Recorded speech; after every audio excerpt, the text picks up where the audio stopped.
Forestil dig det her. Husrobotter, der tager opvasken. Robotter, der går side om side med arbejderne på en fabrik. Eller at føre en samtale med en robot, som forstår dig. Det kan meget vel blive virkelighed i en ikke så fjern fremtid. Det meste arbejde i dag er lavet til mennesker. Men kan robotter overtage nogle af de opgaver i fremtiden? Det kigger vi nærmere på i dagens episode, hvor jeg har besøgt Søren Peter Johansen på Teknologisk Institut. Salget af kollaborative robotter, altså robotter, der kan samarbejde og arbejde side om side med mennesker, stiger betydeligt mere end salget af traditionelle robotter. Og humanoide robotter, altså robotter med arme, ben og hoved, er et tilløbsstykke for mange. For der er ingen tvivl om, at robotterne allerede er her. Til lands, til vands og i luften. Og hvor kan det ikke ende? Mit navn er Louise Holmgaard, og jeg er din vært på Robotterne kommer. Hvis vi sådan vender os om, så kan vi faktisk se, at vi står ved siden af en sandkasse også. Og det er måske, der er vi lidt længere ude i fremtiden, men alligevel ikke. Fordi det er sådan et billede på, hvordan det ser ud op på Mars eller månen. Og det er måske et af de næste steder, vi skal til at udvinde nogle af de der sjældne jordarter, som findes forskellige steder i verden. For eksempel på Grønland. Meget aktuelt. Meget aktuelt, ja. Lige nu, ja. Og det er jo nemmere tilgængeligt på månen. Der skal vi ikke hen og fjerne en masse is og sådan noget. Til gengæld så skal vi få nogen til at grave nogle miner derop. Ja. Og det bliver nok ikke en af os to, der kommer til at komme på månen i et par år, så stå og sprænge månens overflade i stykker. Men det kommer der til at være en hel masse robotter, der gør. Og der er vi med i nogle projekter sammen med ESA og NASA og sådan noget. For lige at sætte scenen, hvis du aldrig har været på Teknologisk Institut, så har de en stor hal, hvor deres medarbejdere får lov til at udvikle og teste forskellige robotter. Her er både robotarme, sensorer, visionsystemer, gribere, robotter på hjul og et månelandskab, hvor robotter kan teste og køre rundt, som var de ude i rummet. I princippet er det virksomheders robotsandkasse, hvor man kan eksperimentere og teste ny robotteknologi. Og her arbejder robotekspert og faglig leder Søren Peter Johansen. Han har arbejdet med robotteknologi de seneste 35 år. Og det er ikke fordi, han har fået mindre arbejde. Tværtimod. Jeg har besøgt ham på Teknologisk Institut, og vi var ikke alene. Så der kommer lidt støj på linjen en gang imellem. Men jeg håber, du kan abstrahere fra det, og stadig vil lytte med på det der afsnit. Det skal handle om, hvad robotter kan bruges til, hvad de arbejder med på Teknologisk Institut, og hvordan robotter kan hjælpe os i fremtiden. Det skal handle om fremtidens robotter, humanoide robotter og kunstig intelligens. For er der én ting, der særligt får Søren Peter Johansen til at spidse ører, så er det, når snakken falder på humanoide robotter. Og sådan en har de stående på Teknologisk Institut. Og en humanoid robot, det er sådan en robot, der ligner et menneske lidt, som har 2 arme med nogle gribere på, og så har sådan et vision-system. Altså det ligner lidt et ansigt med 2 øjne. Det er jo så bare 2 kameraer, som kan se, ligesom vi kan se ting. Ja. Og så kan man faktisk bygge lidt ekstra ind i. Den du lige kiggede på, den har for eksempel lige et par kameraer i håndfladerne. Så når den skal gribe noget helt præcist, det hvor hænderne er, så kan den gøre det mere præcist, end vi kan, fordi vi skal ligesom med brillerne på helt tæt på det, vi skal gribe. Ja, fordi den vi kiggede på, den havde jo så, hvad der så lignede et hoved, og så 2 arme. Ja. Men dem man jo ser, og som man måske hører fra nogle af de lidt større tech-virksomheder, det er jo nogen, som kan danse rundt og mixe cocktails og det helt store. Det er i hvert fald det, de bliver markedsført på, og de er måske knap så modne endnu, og de bliver ikke masseproduceret endnu. De bliver primært lavet til de der store marketingskampagner, fordi virksomhederne ønsker at trække flere penge ind i virksomhederne, og det er jo en god måde at få penge ind ved at vise, at de kan en masse i forvejen. Så modne er de heller ikke endnu. Den vi har, det er en japansk robot, den har jo lavet industriel produktion de sidste 10 år, så det tror jeg mere fungerer end... Jeg ved, der er nogle af de robotter, vi ser over for USA. Man kan samtidig være lidt i tvivl om det er en skuespiller, der er iklædt en sort dragt, eller der er små snore bundet i dem, eller om der står en af fjernstyr mod bagved. For det sker der også en gang imellem. Men jeg er helt sikker på, at de der humanoide robotter, de kommer på et tidspunkt. Ja. Så det er ikke bare en fantasi, det er noget, der bliver reelt. Og jeg vil sige, om en 10, måske 5 år, der vil vi begynde at se dem i danske virksomheder. Måske er der nogle af lytterne, som laver eltavler. I eltavler, der skal man sætte nogle klemmer ned i nogle klemmerækker, hedder det, og så presser man ledningen ned med den ene hånd, og så skruer man med en skruetrækker med den anden, eller sætter en skruetrækker ned og åbner sådan en lås med den anden hånd. Det kræver også 2 hænder. Så der er mange processer ude i industrien, hvor man faktisk skal bruge 2 hænder i dag. Og så skal man lige samtidig se, hvor de der klemmer og ledninger også noget henne. Altså, vi skal bruge øjnene samtidig. Så den der kombination af 2 hænder eller 2 griber, når det er på robotter, og sådan noget vision eller nogle øjne, det ser man faktisk ret mange steder. Humanoide robotter deler vandene. Især når det kommer til udbredelsen af dem som allemandseje. Store virksomheder som Tesla og Boston Dynamics har de senere år præsenteret deres svar på en humanoid robot, som både imponerer og skræmmer. For nogle er det en dårlig business case, som kommer til at koste alt for mange penge i forhold til det endelige outcome, mens andre kan se potentialet i, at robotterne kan stå for de farlige, gentagende eller kedelige opgaver, som mange mennesker udfører i dag. Men bliver det så sådan nogle robotter, der kommer til at gå rundt med 2 arme og 2 ben på kontorpladsen, side om side med os? Umiddelbart ikke i den nærmeste fremtid, men de kommer forholdsvis tæt på. I første omgang vil jeg tro, at de kommer til at være logistikrobotter, det vil sige, skal flytte ting fra for eksempel en reol, hvor de kan gå hen og tage dem, og så lægge dem på en disk, eller lægge dem på en anden robot, som kører med et andet sted. En forholdsvis simple opgaver, men det får jo frigivet nogle af os mennesker for at lave de der super simple ting, og så kan vi nemlig lave de ting, som er svære for robotterne. For der er stadigvæk masser af opgaver, som er bedst overladt til mennesker. Og hvad kunne det være, for eksempel? Der er mange processer ude hos virksomhederne, hvor man skal samle nogle ting, samtidig med, at man lige ser, at det bliver gjort rigtigt. Og så vi laver sådan en slags kvalitetskontrol af det, vi laver løbende hele tiden. Og det laver vi det til at se på tingene, men vi kan også mærke, når vi samler ting, at de bliver samlet rigtigt. Og der er de ikke helt modne endnu, robotterne til det. Det skal nok komme. Og en af grundene til, at de bliver bedre og bedre i dag, de her robotter, det er jo det er kunstig intelligens, som siver ind alle steder. Og netop kunstig intelligens er på mange slæber. Man kalder teknologien for kunstig intelligens, netop fordi den simulerer den menneskelige intelligens. I korte træk er det maskiner, som er i stand til at foretage handlinger, analysere, lære og tage beslutninger på en måde, der ligner menneskers. I virkeligheden er kunstig intelligens en gammeldags måde at simulere menneskers hjerne. Matematikken bag har været løst i mange år, men nu er computerkraften også klar. De avancerede teknologier kan f.eks. bruges i en produktion, og hos Teknologisk Institut har man blandt andet hjulpet virksomheder til at automatisere høst af tomater, finde ridser i blanke produktioner og øge genanvendelsen af plastikflasker og dåser. Det næste skridt er AGI, Artificial General Intelligence. Det går skridtet videre i forhold til almindelig kunstig intelligens, AI, og efterligner menneskelig tænkning og problemløsning. AGI kan gå hen og matche eller overstige menneskelig intelligens. Den virkelige forskel mellem traditionel AI og AGI er evnen til at tilpasse sig og håndtere komplekst, ukendt indhold, uden at være begrænset af et forudprogrammeret opgavesæt. Den kan med andre ord tænke selv. Men kan det så ende med, at robotter bliver klogere end mennesker? Helt så slemt går det nok ikke, ifølge Søren Peter Johansen. Forestil dig, at du har læst alle bøger nede på biblioteket, du har læst alle aviser, der er udkommet de sidste 100 år. Så bliver man jo forholdsvis god til at lave den næste artikel, eller skrive den næste bog. Fordi det kan man kan lige røre rundt i det hele, og så kan man lave en ny kombination. Og det er det, kunstig intelligens kan bringe ind til robotterne. Okay. Ja. Så det er sådan en sidemandsoplæring. Og i første omgang, der al den viden kommer jo selvfølgelig fra mennesker. Jeg vil tro, der er mange af lytterne, som har været med til at oplære kunstig intelligenssystemer de sidste 10-15 år. Vi er bare ikke klar over det.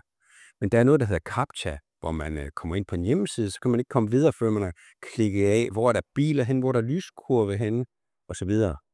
Det er faktisk datahøst fra mennesker til noget, der kan bruges af robotter senere. Det er noget data, som bilfabrikanterne køber i dag, Fordi hvordan skal bilerne lære, hvordan lyskors ser ud? Det har de jo ingen anelse om, men det ved vi. Og lige om lidt ved robotterne også, for de har lært det af os.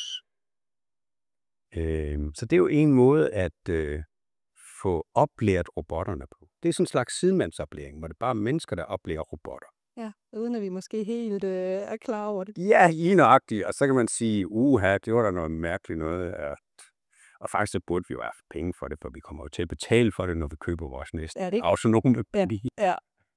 Men man kan også vente om at sige, hvis man er en virksomhed, og man begynder at bruge kunstig intelligens, og man finder nogle smarte måder at høste data på, så er det også sådan en forretningsmodel, så man kan gøre sine egne produkter bedre.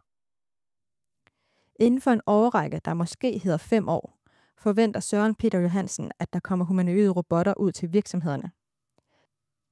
Men vi skal ikke forvente, at de samme robotter kommer hjem og ordner vasketøjet og husholdningen i samme tidshorisont. Med mindre man har et par millioner på hånden. Derfor så er det kun virksomheder, som kan bruge dem 24/7 hele ugen, som har råd til at investere i teknologi. Og så er det ligesom dem, der betaler udviklingen, og så ender det med, at de også kommer hjem og gør rent hos os. Men der skal vi nok lige vente et par år mere. En frygt, som man hører igen og igen, er dog, at de her robotter kommer til at tage vores arbejde. De kommer til at erstatte os. Men den frygt deler Søren Peter Johansen ikke. Jeg har jo været beskæftiget med automatisering og robotteknologi de sidste 35 år, men jeg synes ikke, at min arbejdsuge er blevet kortere. Så de har i hvert fald ikke erstattet alt mit arbejde. Og det ser jo heller ikke ud som om, at arbejdsløsheden stiger for tid. Det ser ud som om, der er masser af arbejde til os alle sammen stadigvæk. En fordel, jeg bliver jo gammel på et tidspunkt, det gør vi alle sammen, og jeg ved, der er mange ældre borgere, som synes, det er bedre, at de har en automatisk assistent, i stedet for, at de, hvis de skal på toilettet, at de så skal sidde og holde sig i flere timer og vente på, at der kommer nogen og hjælper dem, end at de bare kan blive hjulpet det ud af noget automatik. Så de er selvhjulpende og selvstyrede, i stedet for at skal sidde og være afhængige af andre. Så i stedet for at se fare i de nye teknologier, såsom robotter, så tror jeg, at vi skal begynde at spotte fordelene af det. Ja. Nu bor vi jo i Danmark, og det er en fordel, fordi vi ligger i Europa, og i Europa, der regulerer vi jo mere ny teknologi, end vi gør andre steder i verden. For eksempel så er der jo vedtaget, at kunstig intelligens skal komme mennesker til gode, og det betyder, at det skal ikke bruges som overvågning, eller som at vi skal have erstattet al vores arbejde med kunstig intelligens. Det skal rent faktisk komme os til gode ved et hjælpeværktøj, både på vores arbejde og i vores fritidsliv. Så der er vi heldige. Du er også selv lidt kommet ind på, har vi en plads til den tid, når det er, at... Ja, naturligvis har vi en plads. Ja. Og man kan også sige, vi har jo både en plads med robotterne, vi har også en plads, mens vi udvikler robotterne. Fordi i Danmark, der er vi er jo beriget af vores høje lønninger. Vi er faktisk et af de lande i verden, hvor vi får en højeste løn. Og det betyder, at robotvirksomheder, som gerne vil sælge deres produkter, teste deres produkter og sådan noget, de kommer jo gerne til Danmark og gør det først, fordi det er her den bedste business case er. Så jeg har også her på Teknologisk Institut, har jeg også været udsat for, at der var japanske virksomheder, der bankede på for at få testet deres teknologier her i landet. Okay. Hvis det kunne virke og give mening i Danmark, så kunne det måske også give mening andre steder, fordi det var her, det ville give mening først. Så det er jo sådan en måde, at vi som danskere kan få ligesom sådan en lille fordel. Og netop robotter rykker for de danske virksomheder. De virksomheder, som har taget robotter i brug, har øget deres omsætning med 58 milliarder kroner og 15.000 nye arbejdspladser siden 2017. Det viser en analyse fra Dansk Industri. Men det er også nødvendigt. For flere robotter i industrien betyder ikke færre mennesker.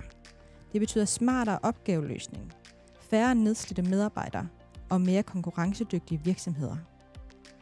Danmark er i dag blandt verdens 10 mest robotintensive lande, og det har de også for øjnene op for i udlandet. På Teknologisk Institut har de en startup-hub, hvor både danske og udenlandske virksomheder kan få hjælp til at få luft under vingerne. I startup-hubben der er der sådan et miljø, hvor de får lov til at sidde her i 12-18 måneder Og så Teknologisk Institut hjælper dem på teknologierne, Odense Robotics hjælper dem med at finde investorer, og hvad der ellers skal til for at hjælpe dem i gang med advokater, der kan sikre, at de har deres patenter på plads og så videre. Så der er sådan en helt vuggestue, hvor de får et rigtig god start. Ja, det tænker jeg også må være meget rart, når man står i den Og situation. det er det, fordi der er jo mange virksomheder, teknologivirksomheder, der starter med en teknologinørd for en god idé. Ja. Men det er ikke nok at have en god idé. Man skal også sikre, at der ikke er andre, der render med den. Man skal sikre, at man får de rigtige medarbejdere. Man skal sikre, at man tiltrækker nogle penge, så man kan vækste. Så der er mange faktorer, der skal være i orden. Og de faktorer leder os hen på fordele. For der er fordele ved at lade robotterne indtage gulvet hos virksomhederne. Det gælder både for os personligt, men også på et højere plan. Jeg håber, at vi så kan arbejde lidt mindre, at vi kan tage os mere af hinanden, vi kan passe hinanden, hygge os noget mere. En anden fordel, det er, at virksomhederne skal jo levere produkter på et globalt marked. Der gælder det om at være konkurrencedygtig, det vil sige, at vi skal producere mere til lavere pris, for det gør alle de andre. Og så skal vi også opnå en god kvalitet hele tiden. Vi skal helst holde kvalitet. Og det kan de her robotter være med til, fordi de kan lave det samme gang på gang, uden at blive trætte, eller mentalt trætte. De kan også holde kvaliteten, fordi de har sådan de måler det samme hele tiden. Vi andre, vi bliver ligesom sådan en kogende frø. Vi søvner hælden, og hvis der er noget, der larmer 1% mere hver dag, vi møder ind på arbejde, så lægger vi ikke mærke til ændringen. Selvom det til sidst er ulideligt at være det sted der, så har vi ikke rigtig lagt mærke til, at det har ændret sig. Men det kan de her teknologier også lægge mærke til, så de kan sige til i god tid og sige, at der er noget galt. Det er dog langt fra kun de humanoide robotter, der følger på robotscenen i dag. Ude hos virksomhederne, som har taget robotter og automatisering til sig, er det særligt cobots, som i dag står for en stor del af salget. Cobots, eller kollaborative robotter, er udviklet til, at de kan stå ved siden af et menneske og arbejde, uden at skade mennesket. I modsætning til de store industrielle robotter, som står indhegnet. Der bliver stadigvæk solgt rigtig mange store robotter, som kan løfte tunge ting og sådan noget, hvor der helst ikke skal mennesker i vejen, fordi skulle man tage dem tunge ting, så skal man ikke blive andet. Men der kommer flere og flere kollaborative robotter, og salget af kollaborative robotter stiger betydeligt mere end salget af traditionelle robotter. Og det er jo så tegn på, at der er sådan et marked for. Og det er ikke så meget, fordi de er sikre, men det er også fordi, at når de er sikre, så skal de også være intuitive og at anvende, fordi man regner ligesom med, at så kan vi alle sammen bruge dem. Og hvis vi alle sammen kan bruge dem, så skal de være sikre, og er de sikre, så skal de være nemme at bruge. Så det hænger sådan lidt sammen. Og derfor så vil jeg tro, at vi to kan sagtens, uden forudsætninger, vil vi sagtens kunne gå hen og programmere sådan en. Jeg tror også, der er mange af lytterne, der kan. Og det giver jo nogle fordele ved, at der er nogle flere, der kan bruge dem. Så man behøver ikke at ringe til de dyre ingeniørdrenge, som er alt for dyre, aldrig har tid, når vi nu har brug for dem. Men at man måske kan tage sådan en kollaborativ robot ind i sin virksomhed, og så prøve nogle ting med det selv. Eller nøjes med at få lidt hjælp til at komme i gang med at bruge dem. Ja. Og det er jo lige nøjagtigt det, hvor vi gerne vil hjælpe virksomhederne. Altså hjælpe dem til at blive selvhjulpne, så vi går ind og hjælper dem i sådan en periode, og så trækker vi os ud igen, fordi så kan virksomheden selv arbejde videre. Og det er sådan en anden måde, end at købe en færdig robotcelle på. Det er der jo. Der er mange, der lever af at lave færdige robotceller. Og de vækster også rigtig meget. Det er der også brug for specielle celler til at stå og svejse den der specielle ting, man nu skal sælge 1 million af til femeren-forbindelsen eller sådan noget.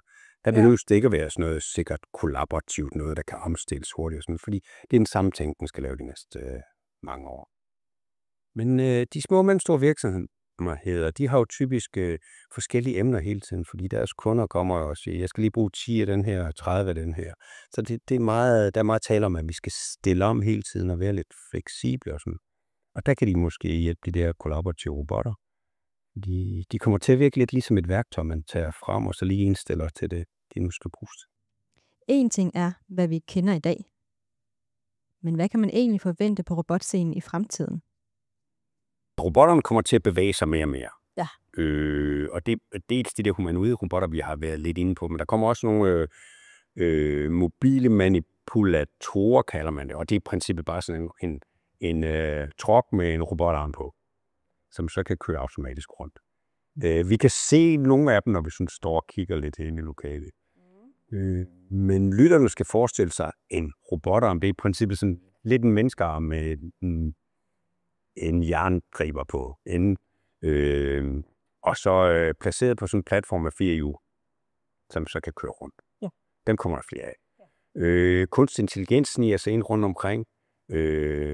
Så de der robotter, de kan se, hvad der foregår foran dem. Så de kan købe uden forhindringer, som kunne jo være mennesker, som løber og sover eller andet sted.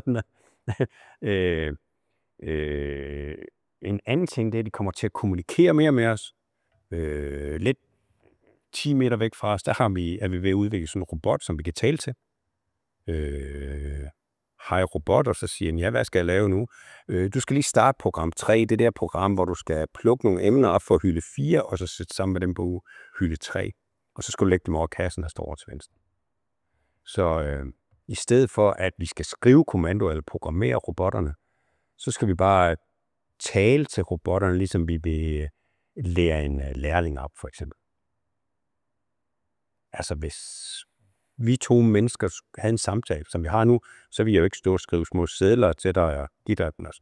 Vi vil jo tale, og det kommer vi også til at gøre med robotterne i fremtiden. Det kommer til at virke så meget intuitivt, som om man bare taler med et menneske. Og i dag der er sådan noget som,